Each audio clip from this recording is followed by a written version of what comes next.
Baiklah, perkenalkan nama saya Leni Friska Tamba dengan NIM A1C1190035 dari kelas reguler B 2019 Fakultas Keguruan dan Ilmu Pendidikan Prodi Pendidikan Kimia dari Universitas Jambi. Baik, di sini saya akan menjelaskan tentang materi proteksi gugus fungsi dalam sintesis senyawa organik dari mata kuliah Kimia Organik 3. Nah, di sini saya akan menjelaskan gugus proteksi atau gugus pelindung. Gugus pelindung atau gugus proteksi ini adalah gugus fungsi yang digunakan untuk melindungi gugus tertentu agar tidak turut bereaksi dengan pereaksi atau pelarut yang digunakan selama proses sintesis. Reaksi kimia yang memiliki gugus fungsi lebih dari satu memerlukan reaksi yang selektif untuk menghindarkan terjadinya reaksi terhadap seluruh gugus fungsi yang ada akibat pengaruh dari pereaksi yang berlebihan. Untuk mendapatkan reaksi yang selektif terhadap gugus fungsi yang menjadi sasaran perubahan reaksi, maka gugus fungsi lain yang memiliki potensi untuk terserang diberi perlindungan.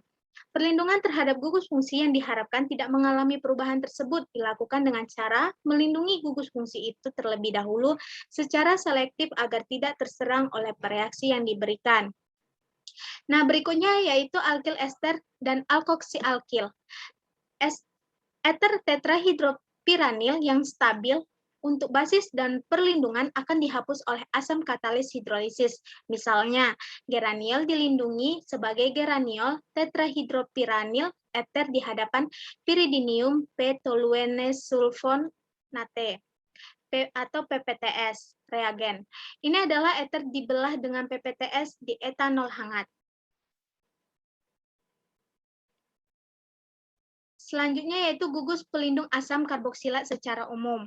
Asam karboksilat dilindungi sebagai esternya seperti metil ester, ters-butil ester, alil ester, ester benzil, ester fenasil, dan ester alkoksi-alkil. Ester dibentuk oleh reaksi asam karboksilat dengan alkohol, dan reaksi dikenal sebagai esterifikasi.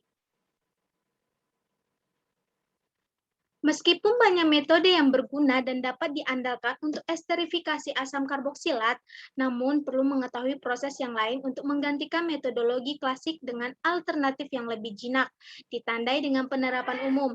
Dua metode baru untuk pembentukan ester dari asam karboksilat ditunjukkan dalam gambar berikut. Ester alkosil alkil dan ester silil juga mudah disiapkan dan dipecah. Sebagai contoh, 2-trimetilsilil ester etoksimetil biasanya dipecah dengan HF dalam asetonitril oleh ion fluor. Berikut strukturnya. Metil ester dihilangkan dengan asam atau basah. Litium hidroksida juga memecah gugus ester metil, sedangkan gugus BOC tetap utuh.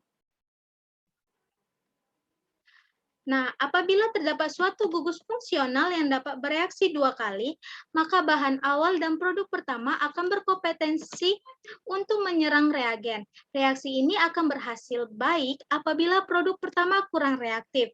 Bila dibanding bahan awal, senyawa klorida asam atau ion fluorid dapat digunakan untuk melindungi gugus amino dalam sintesis peptida.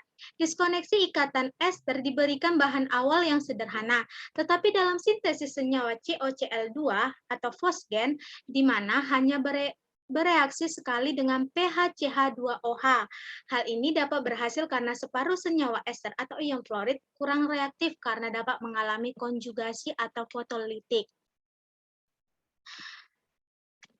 Nah, bila yang diinginkan bereaksi adalah gugus yang kurang reaktif dari dua gugus fungsional yang berbeda, atau apabila produk pertama dan suatu reaksi mempunyai satu gugus fungsional yang sama atau lebih reaktif dibandingkan bahan awal, maka gugus yang lebih reaktif harus dilindungi dengan gugus pelindung.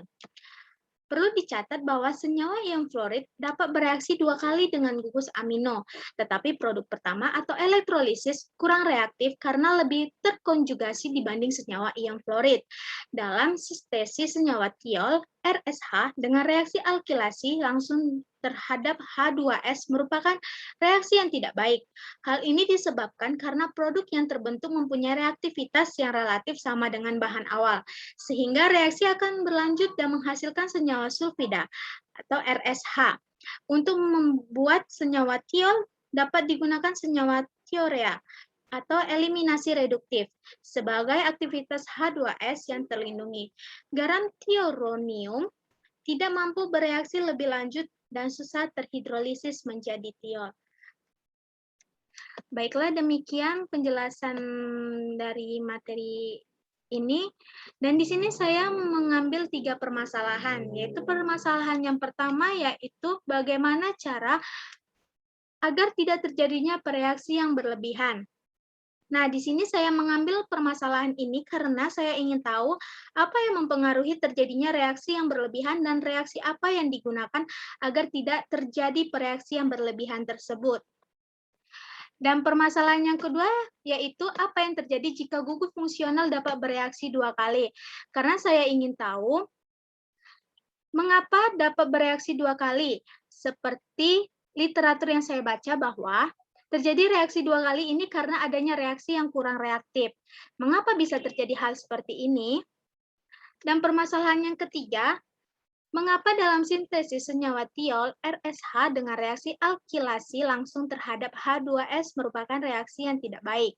Alasan saya mengambil permasalahan ini yaitu ingin mengetahui penyebab dari senyawa tiol tersebut merupakan reaksi yang tidak baik. Mengapa hal ini bisa dibilang bahwa senyawa tiol ini tidak baik?